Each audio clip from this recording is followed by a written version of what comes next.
ভালো একটা অনুষ্ঠানে আসা মানে এত ভালো লাগে, বিকজ কখনো না আমি কল্পনাও করি না যে এতজন মানুষ ছুটির দিনে ঘুম টুম ফালায় এখানে আসবে। You guys are amazing. তোমাদের নিজেদের জন্য কাছে তাহলে,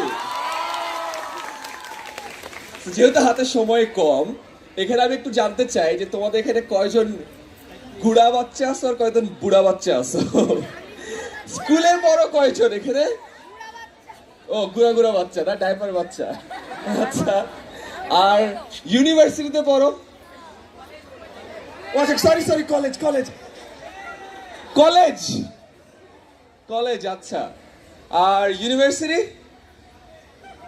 ভুল করে চলে আসছে কয়েকজন। রাস্তা দিয়ে দেখলো যে অনেক মানুষ, আমিও যাই দেখি কি হয়। তোমরা কিশোর পার হয়ে গেছো না, তোমরা তো এখন মানে যৌবনে চলে আসছো, এই কারণে হ্যাঁ কিশোর আলোতে কিভাবে আসা যায় এটা তো ঝামেলা।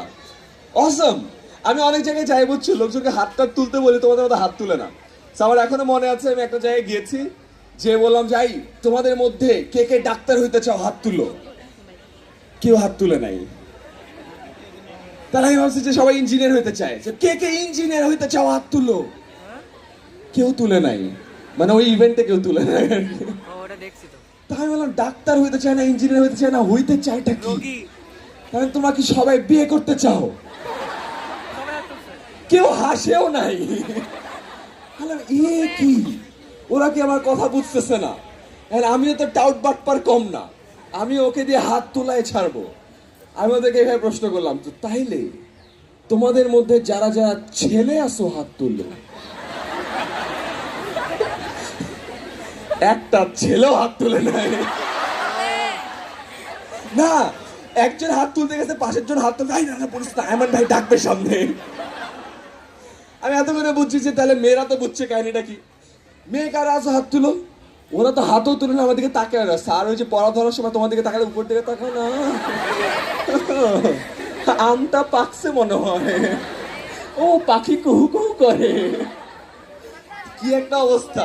ও আসে উপরে, পাখি থাকলে দূরে দূরে দাঁড়ায়, বলা যায় না, উপর থেকে টুস করে পড়ে যেতে পারে, ঝামেলা। But I am so happy যে তোমরা এখানে এসে সবাই হাত তুলছেন, you guys are so excited. আজকে আমাদের সময় কম, আমি তোমাদেরকে কয়েকটা ইন্টারেস্টিং গল্প অ্যান্ড ফিলসফি বলতে চাই, যে জিনিসগুলো আমার পুরো লাইফ চেঞ্জ করে দিচ্ছে। আজ থেকে 4 বছর আগে, 5 বছর আগে আমার 10 মিনিট স্কুল তৈরি করেছিলাম। 4 বছর আগে আমি আমার চ্যানেল থেকে ভিডিও আপলোড করা শুরু করেছিলাম। আইমান সাদিক ইউটিউব চ্যানেলটার সাথে তোমরা পরিচিত? সো ওই চ্যানেলটা কিভাবে শুরু হয়েছিল জানো? কোনো প্ল্যানিং ছাড়া। একদিন আমি একটা ভিডিও পেয়েছি, ওই ভিডিওটা কোথায় আপলোড করবো বুঝতেছি না, কারণ এটা 10 মিনিট স্কুলের অঙ্কের ভিডিও না, ইংলিশের ভিডিও না। এখন আমি আপলোড করতে দিছি, আমার ইউটিউব টিমকে বলছে ভাই এটা তো আপলোড করা যাবে না। বললাম যে আমি কি করতে পারি? বলে ভাই আপনি আপনার চ্যানেল থেকে আপলোড করে দেন, তো ফালতু ভিডিও আপনি দেন। এমনি হ্যাঁ ঠিক আছে দিলাম। ওই ভিডিও আপলোড করার পর দেখি হাজার হাজার মানুষ ভিডিও দেখতেছে, লাখ লাখ মানুষ ভিডিও দেখতেছে। এন্ড দেন আমি চিন্তা করলাম আরে, তার মানে আমার কাছে যে আইডিয়াটা ভালো লাগছে, এটা আরো অনেক জনের কাছেই ভালো লাগছে। So that's the very first idea যেটা আমি তোমাদেরকে বলতে চাই। এটা আমার লাইফ পুরো আপসাইড ডাউন চেঞ্জ করে ফেলেছে। এই আইডিয়াটার নাম হলো 90-10 প্রিন্সিপাল। কি প্রিন্সিপাল? 10 প্রিন্সিপাল। এই আইডিয়াটা কি বলে জানো? যে তোমাদের লাইফে 10% এমন জিনিস আছে যেটার উপর তোমার কোনো কন্ট্রোল নাই। যেমন উপরে একটা কাক তোমার গায়ে পুকুত, কোনো কন্ট্রোল আছে না। বাট ওই কাক পুকু করে দেওয়ার পরে তুমি তুমি কি রিয়াকশন দিবা, ওই রিয়াকশনের উপর ডিপেন্ড করবে তোমার বাকি 90% বা আজকের দিনের বাকি 90% কেমন যাবে। আমি 2 ধরনের মানুষ বলি। এক ধরনের মানুষের ও দেখবে আচ্ছা ওকে, একটা কাগজ নিবে, নিয়ে এরকম করে দিবে, দিয়ে হাতে রাখবে, টিস্যু পেপার দিয়ে পকেটে রাখবে, রাইট, পরে ফেলে দিবে। আরেকজন মানুষ কি করবে?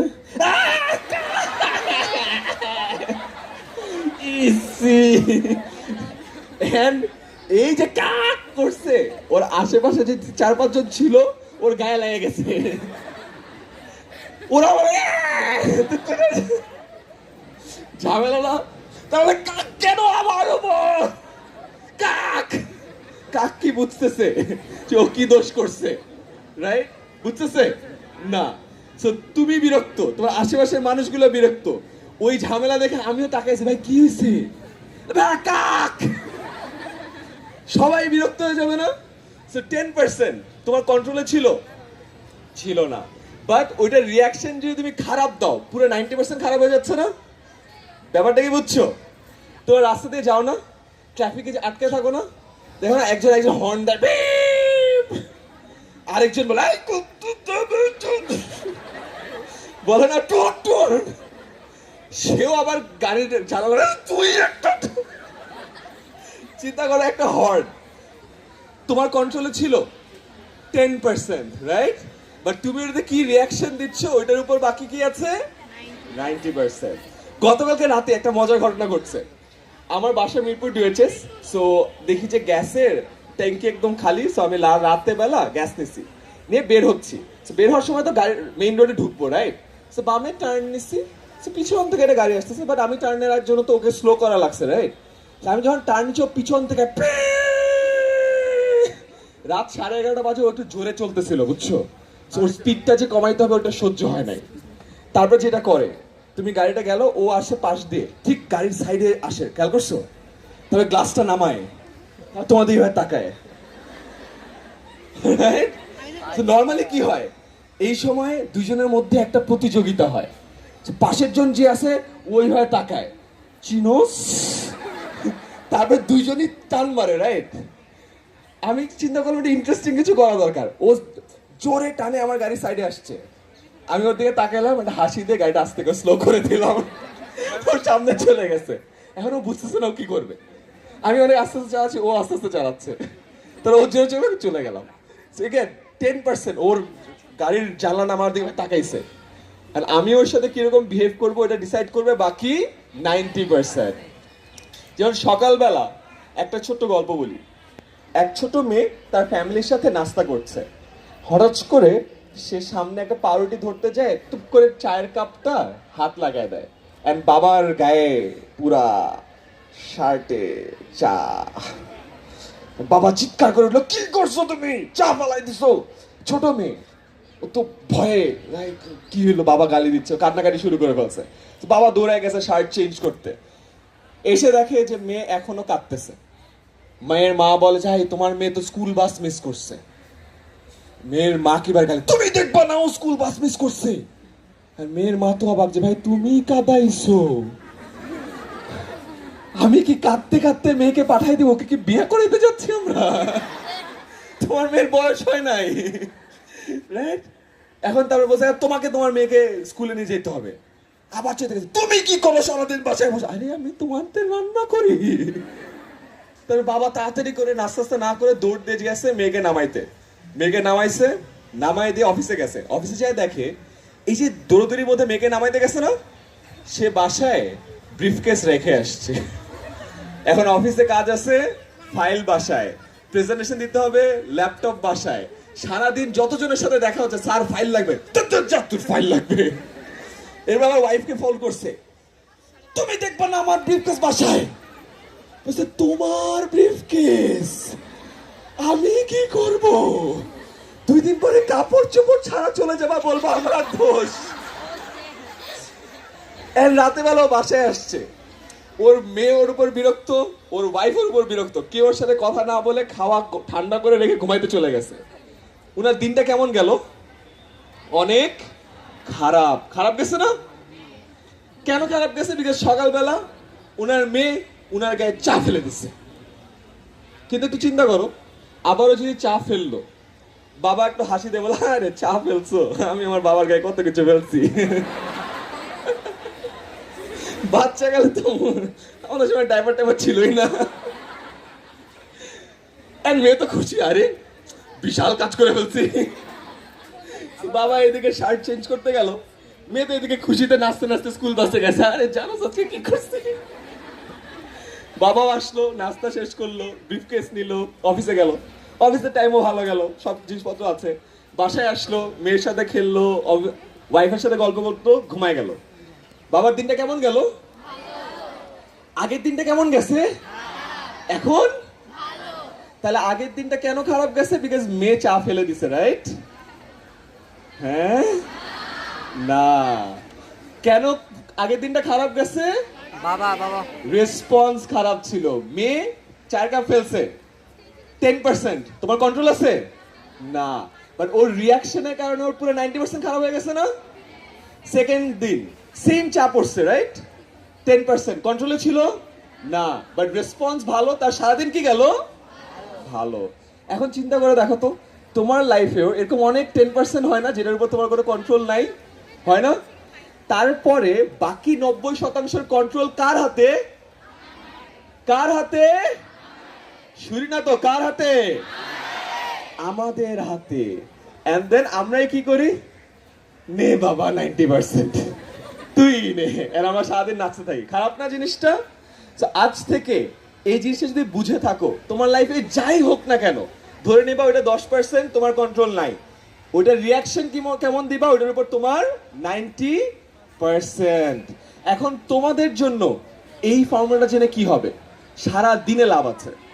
কেউ ধাক্কা দিল 10%, কেউ গালি দিল 10%, ফেসবুকে তুমি খুব সুন্দর আবৃত্তি করো, এটার ভিডিও করলো, ভিডিও করে তুমি ফেসবুকে দিলা, কেউ একজন গালি দিল, তুই তো পারোসই না, 10%। আর তুমি যদি ওকে বলো তুই পারোস না, ও বলবে তুই পারোস না, আরেকজন আসবে তোরা কেউ পারোস না, তাহলে কি হবে? সারা দিনটা খারাপ যাবে না? চিন্তা করো, সাকিব আল হাসানের পেজটা বাংলাদেশের সব থেকে বড় পেজ না? ওখানে অনেকে বলে না, এই তুই তো খেলা পারিস না, ওখানে কি সাকিব আল হাসান যে বলবে এই তুই খেলা পারিস না? কত হাস্যকর হবে না? সো ও বুঝে গেছে ওর লাইফের 10% কি কি। 10% মানে এইসব আজে বাজে মানুষ যারা খারাপ খারাপ কমেন্ট করে, ওর জন্য কি ওর দিনটা খারাপ করে? ওই দিন সাকিব আল হাসানকে একটা প্রশ্ন করা হয়েছে যে এই যে আপনাকে নিয়ে এত আলোচনা হয়, সমালোচনা হয়, আপনি এটা কিভাবে দেখেন? আমি দেখি না। সে একটা হাসি দিয়ে বলে এগুলো দেখি না। So, আমাদেরকেও এইসব সমালোচনা বাদ দিতে হবে, বাদ দিয়ে কাজ করতে হবে। কি কাজ করতে পারি? আজকে আমরা এখানে ক্যারিয়ারের জন্য আসছি না, যে গাইডেন্স। তো যারা স্কুল কলেজে আছো, আমি জানি তোমাদের পড়ালেখা এমনিতে ভালো, আর পড়াশোনার কিছু দরকার হলে 10 মিনিট স্কুলে তো প্রচুর ভিডিও আছে না? তো আমি হাজার হাজার ভিডিও করে রাখছি, দেখো, ওগুলোকে এখন বলার কোনো দরকার আছে না, সেগুলো তো তুমি দেখতেই পারো। আজকে আমি এখানে এসে এক্সট্রা কি করাইতে পারি? সেটা হলো এক্সট্রা কারিকুলার অ্যাক্টিভিটিস। কিশোর আলোতে সব থেকে মজার বিষয়টা কি জানো? কিশোর আলো কারা অর্গানাইজ করে? কিশোর কিশোরীরা। এখানে দেখছো বাচ্চা বাচ্চা বাচ্চা বাচ্চাগুলো, যে বাচ্চা বাচ্চাগুলো, তুমি হালকা বুড়া না, তুমি কাপড় ওটা টি শার্টটা নাও নাই, ও খালি হালকা একটু বুড়া, ওদের থেকে 1 বছর বড় মনে হয়, বাট সবাই বাচ্চা না? ঢাকা শহরে এই মুহূর্তে এতগুলা মানুষ নিয়ে আর কোথাও ইভেন্ট হচ্ছে? হচ্ছে না। এখন এই মুহূর্তে 5,000 মানুষ আছে, সারা দিনে 25,000 মানুষের আনাগোনা হবে। কারা অর্গানাইজ করছে? কিশোর কিশোরীরা। ইন্টারেস্টিং না বিষয়টা? মেবি একজন অনেক ভালো রেজাল্ট করছে, একটা ইন্টারভিউ বোর্ডে আসলো, সো নিজের ব্যাপারে কিছু বলো। স্যার ক্লাসে ফার্স্ট হয়েছিলাম। আচ্ছা গুড, আর কি? স্যার আর তো কিছু করার সময় পাই নাই। এন্ড দেন এই ছেলে মেয়েগুলো যখন যাবে, স্যার ক্লাসে মনে করো ফার্স্ট হয় নাই, থার্ড হয়েছি, আর কি করছো? স্যার 25,000 মানুষের একটা ইভেন্ট অর্গানাইজ করছি। খুশি হবে না? রাইট? এন্ড সবাই ভলান্টিয়ার। অ্যামেজিং না? একটা নিজের একটা গল্প বলতে পারবা না, স্টোরি বলতে পারবা না, ফটোগ্রাফি করছে, কত মানুষকে কভার করছো। মানুষজন বলে কি স্যার আমি একটা ওয়েডিং কভার করছি, ও আজকে বলতে পারবে আমি আজকে 25,000 মানুষের একটা ইভেন্ট কভার করছি। অনেক বড় জিনিস না? সো আজকে থেকে তোমরা যেটা করবা, লেখাপড়ার বাইরে আর কি করা যায় সেটা করবা। ডিবেট করতে পারো, মল ইউনাইটেড নেশন করতে পারো, আবৃত্তি করতে পারো, রচনা লিখতে পারো, চিত্রাঙ্কন করতে পারো। বাট সবাই এগুলো বলে কিন্তু ভাই এগুলো তো জানি না, এগুলো তো পারি না, এরা কেমনে করে, ওগুলো নিয়ে সবগুলোর ভিডিও আমরা বানায় রাখছি। বাট কেউ দেখে কেউ দেখে না, যারা দেখে তারা পার্টিসিপেট করে না। কারা পার্টিসিপেট করে? তাদের মধ্যে আমিও একজন, জানো। আমাকে একবার বাচ্চাকালে ডিবেটে নেওয়া হয়েছিল, আমি কি করছি জানো? উল্টা দরজা দিয়ে দৌড় দিচ্ছি। তারপরে একটু বড় হয়েছি, ইউনিভার্সিটিতে ঢুকছি, তারপর নিজের মধ্যে একটু মান সম্মান আসছে, যারে লেখাপড়া বাদের জীবনে কিছু করলাম না, এখন তো কিছু করা লাগে। সো আইবিএতে ঢুকার পরে আমি ডিবেটে ঢুকছি। সো ওইখানে বুঝছো সবাই ভালো ডিবেট করে, ওরা ইংলিশে কথা বলা শুরু করছে আর আমি ঘামা শুরু করছি যে এ কি অবস্থা। তারপর আমি আস্তে করে আবারও বের হয়ে অর্গানাইজারকে বলছি, ভাই আমাকে এখান থেকে বের করে দেন। বলছে না তুমি নাম দিস, ভাই প্লিজ বাইর করে দেন। না না না ভাই পায়ে পড়ি ভাই, বাইর করে দেন ভাই। দেন বলছে যে আচ্ছা ঠিক আছে ডিবেট করবা না বাট অ্যাডজুডিকেটর করবা। হ্যাঁ ভাই আমি অ্যাডজুডিকেশনে রাজি আছি, কথা তো বলা লাগবে না। না না না লাগবে না। এন্ড দেন অ্যাডজুডিকেশনে গেছি। তারপরে এখন আমি বুঝতে পারছি ওই দিন কত বড় ভুল করছি। কেন জানো? বিকজ ডিবেট থেকে তো দৌড় দিচ্ছি, কিন্তু লাইফে অনেক সময় আমাকে একদম স্টেজে এসে মাইক ধরে দিছে না, ক্লাসে প্রেজেন্টেশন দেওয়া লাগছে না। অ্যান্ড ক্লাসে প্রেজেন্টেশন দেওয়ার সময় কি অবস্থা হয় জানো? আমার এখনো মনে আছে আমার প্রথম প্রেজেন্টেশন বাসায়, তখন আমার স্যুট টুট ছিল না। সো আমি আমার ফ্রেন্ডের কাছে একটা স্যুট ধার করছিলাম, এটা অনেক ধোলা ছিল। আর আমার বাবার একটা টাই নিয়েছিলাম, টাইটা অনেক মোটা ছিল। স্যুট এত ঢিলা ছিল, টাই এত মোটা ছিল যে শার্টটা না পরলেও হয়, দেখা যেত না। একদিন গেছি, যাওয়ার পরে দেখি আমার নার্ভাস লাগে না, ভয় লাগে না। প্রথম প্রেজেন্টেশন দেওয়া শুরু হয়েছে, দেখি আমার হাত ঘামতেছে। আমি আমার ফ্রেন্ডকে বললাম দোস্ত আমার নার্ভাস লাগতেছে। বললাম আচ্ছা ঠিক আছে একটু অসুবিধা নাই। আমার দোস্ত একটু টাইটা খুলি, গরম লাগে। হ্যাঁ খোল খোল। দেখি স্যুটটাও গরম লাগতেছে, আগে তো পরি নাই কখনো। আমি বললাম তো স্যুটটাও খুলি। আমার ফ্রেন্ড আমার দিকে তাকায় বলে দোস্ত আর কিছু খুলিস না। ওকে ওকে ওকে ওকে। আমি দেখি ঠোঁট শুকায় যাচ্ছে। আমি দোস্ত পানি দে, পানি। পানি দিছে। পানি দেওয়ার পর মহা বিপদ। আগে ছিল নার্ভাসনেসের একটা প্রেশার, এখন আরো একটা প্রেশার। স্যার ওয়াশরুমে যাইতে দিবে না। তারপর আমি বললাম দেখি আমার হাত ঘেমে ভিজে যাচ্ছে, মুখ শুকায় গেছে। আমি বললাম দোস্ত আমি সবকিছু ভুলে যাচ্ছি। আর ফ্রেন্ড বলতেছে এক কাজ কর তুই লিখে রাখ লিখে রাখ। আমি একটা কাগজ নিয়ে 1 2 3 4 করে লিখে রাখছি। এবার যখন আমার টার্ন আসছে আমি দেখি আমার হাতের কাগজটা নাই হয়ে গেছে, বিকজ হাত ভেজে ঘিমে একেবারে কাগজ তেনা হয়ে গেছে। এই অবস্থায় আমি উপর দিকে তাকায় বললাম লা ইলাহা ইল্লাল্লাহ, বিপদ মুক্তির দোয়া ছাড়া আর কিছু করার আছে আমার? না, ধরা খাইছি না। এখন তোমরাও যদি এইসব জায়গায় এক্সট্রা কারিকুলার অ্যাক্টিভিটিস না করো, তোমরাও কি ধরা খাবা না? আজকে ধরা খাবা না, বা জীবনে একটা জায়গায় যে ধরা খাবা না? তোমরা যখন অনেক বড় হয়ে যাবা, চাকরির জন্য ইন্টারভিউ দিতে হবে না? চাকরি হয়ে যাওয়ার পর প্রেজেন্টেশন দিতে হবে না? মিটিং এ দাঁড়ায় কথা বলতে হবে না? তারপরে তোমার অফিসে একটা ইভেন্ট আছে, তোমাকে যে হোস্টিং করতে হবে না? আরেকটু সিনিয়র হইছো, ইভেন্টে তোমাকে বলবে বিশেষ অতিথি আসছেন স্যার, স্যার একটু কথা বলেন।